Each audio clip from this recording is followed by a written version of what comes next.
बिस्मिल्लाहिर्रहमानिर्रहीम। मैं हूं मोहम्मद अफजल नासिर भट्टी और आप देख रहे हैं मेरी जंग यूट्यूब चैनल। अस्सलाम वालेकुम नाजरीन, आज हमारे साथ मौजूद हैं NA 131 कसूर PTI कौमी असम्बली के उम्मीदवार हाजी मकसूद साबिर अंसारी साहब। आज हम उनके साथ बात करेंगे सियासी हवाले से तफसील के साथ, वो कैसे इलेक्शन लड़ेंगे, उनको टिकट मिलेगा नहीं मिलेगा, कैसे जीतेंगे, उनकी क्या क्या एफ़र्ट्स हैं, क्या क्या कारकर्दगी है, क्या क्या खिदमात हैं। जी हाजी मकसूद साबिर अंसारी साहब, सबसे पहले आप हमें ये बताएं कि आपका सियासी बैकग्राउंड क्या है। आपने इससे पहले कोई इलेक्शन लड़ा? आपके ख़ानदान में कभी किसी ने सियासत में हिस्सा लिया? इस हवाले से आप नाज़रीन को तफसील से बताएं। जी बिस्मिल्लाहिर्रहमानिर्रहीम। सबसे पहले तो जनाब भट्टी साहब आपका बहुत शुक्रिया। और आपने जो क्वेश्चन किया है, मेरा सियासी बैकग्राउंड जो है, मेरे वालिद साहब एक कारोबारी शख्सियत थे, मेरे दादाजी भी एक कारोबारी शख्सियत थे। 85 में जब गैर जमाती इलेक्शन हुआ तो शहर के लोगों के इसरार पे मेरे वालिद साहब ने सूबाई असम्बली, उस वक़्त हल्का 110 था PP का, इलेक्शन में हिस्सा लिया और अल्लाह के फजलो करम से 12,000 की लीड से मेरे वालिद साहब जो थे वो गैर जमाती इलेक्शन में सूबाई असम्बली के जो हैं वो रुकन मुंतखब हुए। हाजी गुलाम साबिर साहब? जी हाजी गुलाम साहब पहला इलेक्शन लड़ा था आज़ाद हैसियत से। और उसके बाद 88 में भी उन्होंने इलेक्शन में हिस्सा लिया और उस वक़्त वो 12,000 13,000 की लीड से कामयाब हुए। इसी तरह 90 में भी उन्होंने इलेक्शन में सूबाई असम्बली के इलेक्शन में हिस्सा लिया और उस वक़्त भी वो 10,000 से ज़्यादा वोट से कामयाब हुए। वो भी आज़ाद था? नहीं, ये पार्टी की तरफ से था। नून लीग में कब? IJI पे इलेक्शन में हिस्सा लिया था उन्होंने 88 में और 90 में। और 93 में उस वक़्त फिर मुस्लिम लीग अलहदा हो गई और उस वक़्त मुस्लिम लीग नून के नाम से जो जमात बनी उसमें उन्होंने हिस्सा लिया और मुस्लिम लीग नून के उम्मीदवार थे। और 93 में बड़ा सख्त मुकाबला जो है वो पीपल्स पार्टी के कैंडिडेट के साथ हुआ और तकरीबन 2700 की लीड से मेरे वालिद साहब जो थे वो सूबाई असम्बली के मेंबर मुंतखब हो गए। उसके बाद 97 में मुस्लिम लीग नून के टिकट पे मेरे वालिद साहब ने हिस्सा लिया और वो तकरीबन 21,000 की लीड से जो है वो सूबाई असम्बली के मेंबर मुंतखब हुए। 99 में जब परवेज़ मुशर्रफ ने टेक ओवर किया तो उसके बाद उन्होंने एक पाबंदी लगा दी 2002 में। नहीं, उसके बाद 2001 में जब बल्दियाती इलेक्शन हुआ तो मैं बाहसीयत यूनियन नाज़म यूनियन काउंसिल 3 सिटी कसूर से नाज़म का मैंने इलेक्शन लड़ा और नाज़म अल्लाह ताला ने मुझे कामयाबी दी। उसके बाद 2002 में जब जनरल इलेक्शन हुआ, मुशर्रफ का दौर था, उस वक़्त मेरे वालिद साहब चूँकि वो उन्होंने तालीम की शर्त रख दी थी, मेरे वालिद साहब की तालीम जो थी वो BA नहीं थी, मेरे वालिद साहब ख़ुद इलेक्शन में हिस्सा नहीं लिया और मेरे भाई जो थे वो हिस्सा लेना नहीं चाह रहे थे। फिर मेरे चचा के बेटे, मेरे बहनोई भी हैं, गौहर अनैत, उन्होंने पाकिस्तान मुस्लिम लीग नून के प्लेटफार्म से जो है 2002 में हिस्सा लिया और वो तकरीबन 1400 वोट से इलेक्शन लूज़ कर गए। उसके बाद 2005 में बल्दियाती इलेक्शन दोबारा हुआ। उस वक़्त मैं किसान मेंबर बना और किसान मेंबर बनने के बाद मैंने नायब ज़िला नाज़म के लिए अपनी पार्टी पाकिस्तान मुस्लिम लीग उस वक़्त काफ थी, उसको टिकट के लिए अप्लाई किया। उन्होंने मुझ पे एतमाद किया और मुझे वो नायब नाज़म ज़िला के लिए अपना उम्मीदवार बना दिया और अल्हम्दुलिल्लाह 2005 में मैं नायब ज़िला नाज़म कसूर बन गया। उसके बाद 2008 में जब जनरल इलेक्शन हुआ तो मेरे भाई, बड़े भाई मकबूल साबिर अंसारी ने हिस्सा लिया। कुछ हालात ऐसे बन गए थे, बेनज़ीर मोहतरमा शहीद हो गई, और कुछ मुल्की हालात इस तरह थे कि मेरे भाई मकबूल साबर अंसारी इलेक्शन लूज़ कर गए, लेकिन रनर अप रहे।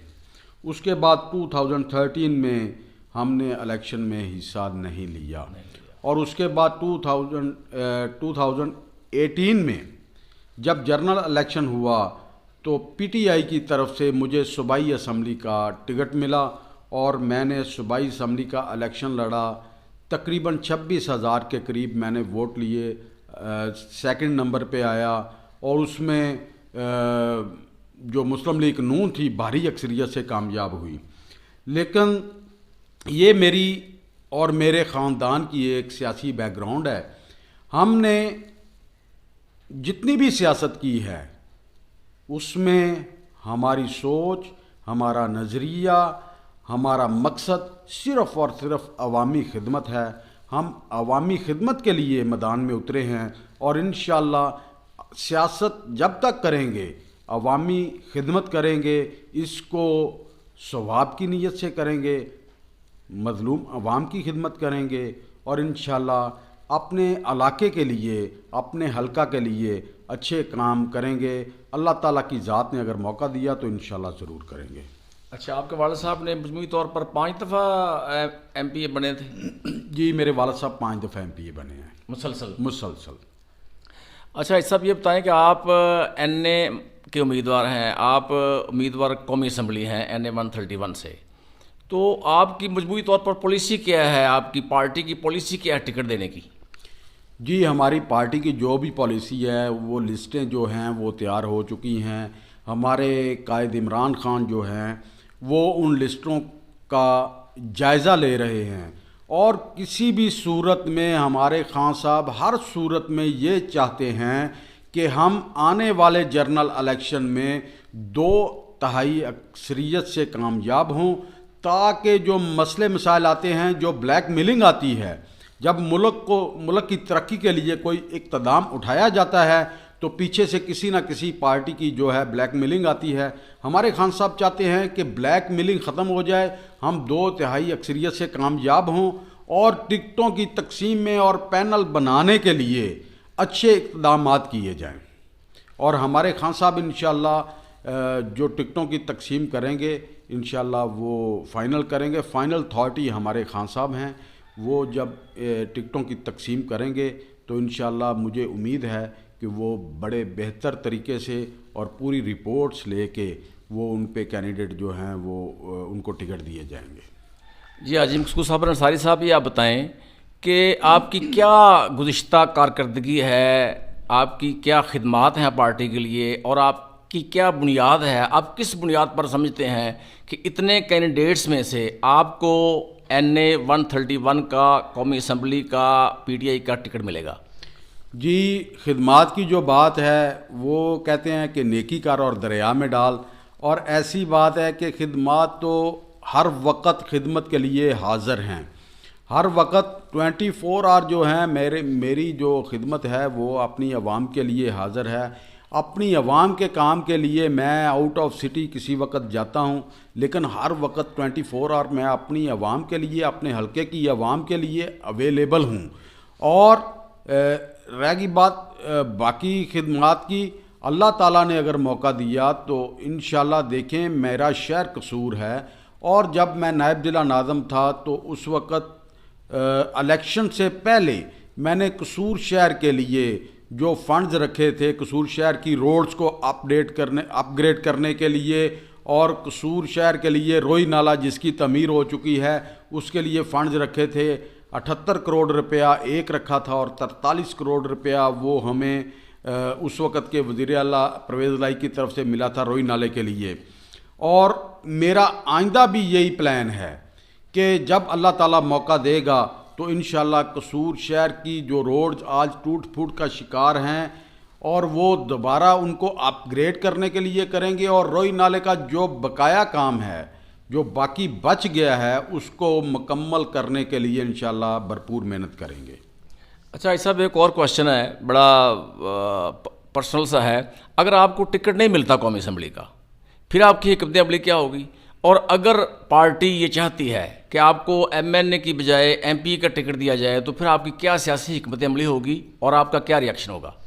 जी, ये तो फैसला हमारे कायद इमरान खान ने करना है कि अगर मुझे हमारे कायद हमारी पार्टी की तरफ से एनए का टिकट दिया गया तो इंशाल्लाह एनए का इलेक्शन ज़रूर लड़ेंगे। अगर खुदा न खास्ता मुझे टिकट ना मिला तो मेरे कायद ने किसी और को टिकट दे दिया तो फिर भी इलेक्शन उसी जज्बे के साथ लड़ा जाएगा और उसका ही लड़ा जाएगा जिसको मेरे कायद टिकट देंगे। रही बात सूबाई असम्बली की, अगर मेरे कायद मुझे अपनी रिपोर्ट्स के मुताबिक इस काबिल समझते हैं कि मैं सूबाई का इलेक्शन लड़ूं तो मैं अपने कायद को बिल्कुल नाराज़ नहीं करूंगा, अपने कायद का हुक्म मानूंगा।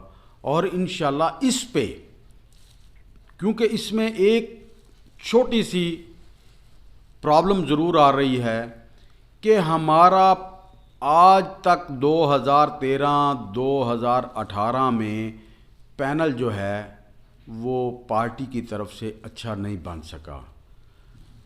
मैं ये चाहता हूँ, अपनी बात मैंने खान साहब तक भी पहुँचाई है कि हमारा पैनल अच्छा बना दिया जाए, इस तरह का बना दिया जाए, हल्के की आवाम का जो आवाज़ है उसके मुताबिक बना दिया जाए कि हमारा एनए का कैंडिडेट जो है वो मकामी हो और हमारा सूबाई का जो कैंडिडेट है वो भी मकामी हो, और फिर ही हम उन कैंडिडेट्स का मुकाबला कर सकते हैं जो हमारे मद्दे मुकाबल जमातों के कैंडिडेट हैं।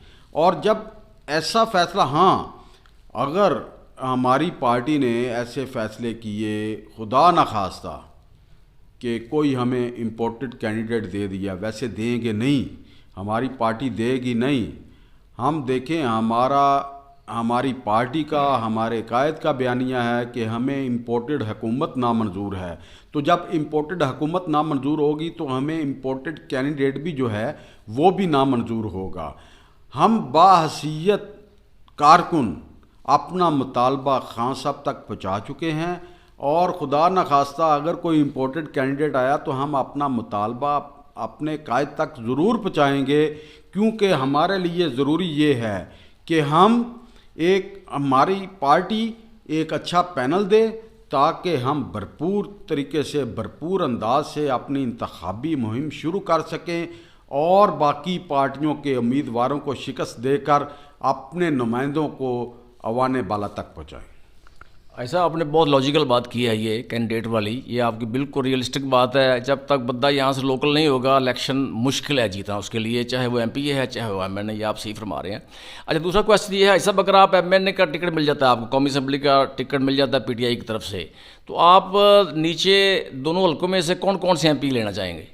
देखें जी, ये भी फैसला मेरे कायद का होगा। मैं कत्तन ये पसंद नहीं करता। देखें, हमारे एनए के नीचे तकरीबन 2.3 हल्के पीपी के आते हैं और मैं इसमें ये बिल्कुल किसी का मैं हमदर्द नहीं हूँ, किसी का मैं दुश्मन नहीं हूँ। अगर मुझे एनए का टिकट मिलेगा तो सूबाई के टिकट का फैसला भी मेरे कायद करेंगे और जिसके लिए करेंगे हम उसके लिए इंशाल्लाह मेहनत करेंगे और कोशिश करेंगे कि अल्लाह ताला हमें कामयाबी अता फरमाए।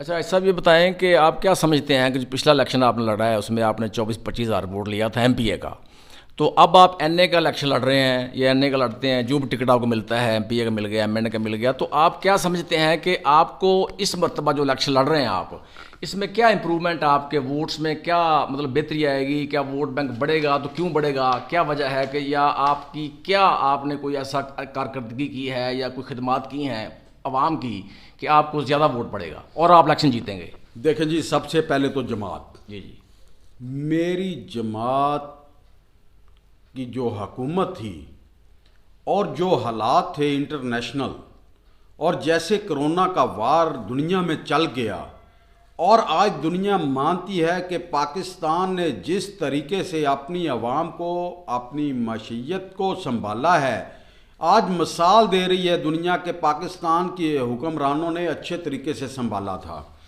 लेकिन देखें उसके बाद जब खान साहब की हुकूमत को एक साजिश के तहत ख़त्म किया गया, उसके बाद एक इम्पोर्टेड हुकूमत आ गई और इम्पोर्टेड हुकूमत ने अवाम के लिए जिस कदर मुश्किलात पैदा कर दी, कि जिस कदर महंगाई कर दी। आज आप ग्राउंड पे जाएं, लोगों को मिलें और लोगों से सुने कि लोग आज क्या चाह रहे हैं। लोग आज सिर्फ़ और सिर्फ ये चाह रहे हैं कि इमरान खान इस कौम का हाकिम हो, इमरान खान इस कौम की खिदमत करे और इमरान खान के लिए लोग अपनी जान देने को तैयार हैं, इसलिए कि उसने मुल्क को अच्छे तरीके से संभाला, किसी के आगे झुका नहीं और बिका नहीं, और उसने जो भी कदम उठाया है वो अपनी कौम के लिए उठाया है। जब इमरान खान का दौर था तो हमारे जो ओवरसीज़ पाकिस्तानी थे वो धड़ाधड़ पाकिस्तान में डॉलर भेज रहे थे, इधर इन्वेस्टमेंट कर रहे थे और इधर डॉलर भेज के रोशन पाकिस्तान अकाउंट खोले गए और उसमें अपने डॉलर उन्होंने रखे और उससे पाकिस्तानी जो मशीयत थी वो मजबूत हुई। और उसके बाद क्या हुआ, जब इमरान खान की गवर्नमेंट गई तो वही हमारे ओवरसीज़ पाकिस्तानियों ने अपना पैसा वापस लेके गए, क्योंकि इस इम्पोर्टेड हुकूमत ने ओवरसीज़ पाकिस्तानियों का वोट मानने से इनकार कर दिया था। और वो लोग इस कदर मायूस हुए कि उन्होंने कहा कि हम तो अपने आप को पाकिस्तानी समझते हैं, लेकिन जो पाकिस्तान की इम्पोर्टेड गवर्नमेंट है उन्होंने हमें मानने से इनकार कर दिया। और उन्होंने इन पे और उन ओवरसीज़ पाकिस्तानियों ने इस हुकूमत पे एतबार नहीं किया। इसलिए नहीं किया कि उन्होंने कहा कि ये हमारा पैसा जो है ये खा जाएंगे, ये चोर हैं, ये चक्के हैं, ये डाकू हैं, इन्होंने अपने मुल्क को नहीं छोड़ा, हमारा पैसा कैसे छोड़ेंगे, वो पैसा वापस ले गए। और आज देखें कि पाकिस्तान के हालात किस कदर ख़राब हैं कि पैसे लेके भी चीज़ नहीं मिल रही। 100 रुपये से ऊपर पेट्रोल का रेट बढ़ गया है और देखें 100 रुपये के करीब जो है वो डॉलर का रेट बढ़ गया है। आटा नायाब हो चुका है, घी की कीमतें आसमान को छू रही हैं, सब्ज़ी की कीमतें आसमान को छू रही हैं। और देखें कि ये जो ब्रॉयलर मुर्गी है और गरीबों के लिए एक प्रोटीन के लिए इस्तेमाल करते थे कि चलें हम गोश्त खा रहे हैं, आज उसका रेट भी 720 रुपये हो गया है। एक गरीब आदमी अपना गुजारा कैसे करेगा? और अगर आज गरीब आदमी का गुजारा इस गवर्नमेंट में नहीं हो रहा, इस कदर महंगाई बढ़ गई है और बिजली के रेट्स बढ़ गए हैं, तो कल जब इलेक्शन आएगा तो ये कौम किसी सूरत भी इनको कबूल नहीं करेगी और इंशाअल्लाह इमरान खान की आवाज़ पे लब्बैक कहेगी और इंशाअल्लाह अवाम इमरान खान के उम्मीदवारों को कामयाब करवा के इमरान खान को 2/3 अक्सरियत से कामयाब करवाएंगे और इंशाअल्लाह इमरान खान की गवर्नमेंट पाकिस्तान में बनेगी। अच्छा साहब, ये जो जैसा कि आप जानते हैं कि ज़िला कसूर के 4 कौमी असम्बली के हलके हैं, इन चारों में से सबसे टफ जो है, सबसे जो चैलेंजिंग हलका है पीटीआई के लिए वो NA 131 है, जहाँ से आप इलेक्शन लड़ रहे हैं, जहाँ से आप इलेक्शन लड़ना चाह रहे हैं। और सूबाई हलका में से जो ज़िले के 9-10 हलके हैं उनमें से सबसे जो टफ हलका है वो है PP 176। अगर आप MNA का इलेक्शन लड़ते हैं या MPA का इलेक्शन लड़ते हैं, क्या आप समझते नहीं है कि बहुत लेट कर रही है पार्टी टिकट देने में? टिकटों का फैसला हो जाना चाहिए ताकि आप लोग फोकस करके, कंसंट्रेट करके इलेक्शन कैंपेन करें मौसर तरीके के साथ, क्योंकि अपना आपका मुकाबला चाहे MPA का है चाहे MNA का है, आपका मुकाबला पूरे ज़िला में सबसे टफ मुकाबला है। क्या आप एग्री करते हैं बात? जी बिल्कुल, मैं एग्री करता हूँ कि ये सबसे टफ हलके हैं और ये जो PP 176 और NA 131 टफ हैं, लेकिन टिकटों का फ़ैसला वाकई लेट हो रहा है। अगर टिकटों का फ़ैसला वक्त पे हो जाए और उसमें देखें हम लोग जितने भी उम्मीदवार हैं, इस PP 176 से भी ज़्यादा उम्मीदवार हैं, NA 131 से भी ज़्यादा उम्मीदवार हैं, सभी जो हैं वो कैंपेन पे लगे हुए हैं। अगर टिकटों का फ़ैसला हो जाए और इस बात पे मुतहिद हो जाएं सब तो मैं नहीं समझता हूँ कि ये हल्के टफ रह जाएंगे। और फिर मैं वही बात करूँगा, अगर मुकामी कैंडिडेट एनए का और पीपी का आ गया तो ये बिल्कुल आप समझ लें कि इंशाल्लाह पाकिस्तान तरीके इंसाफ के उम्मीदवार ही कामयाब होंगे। जी थैंक यू भाई साहब।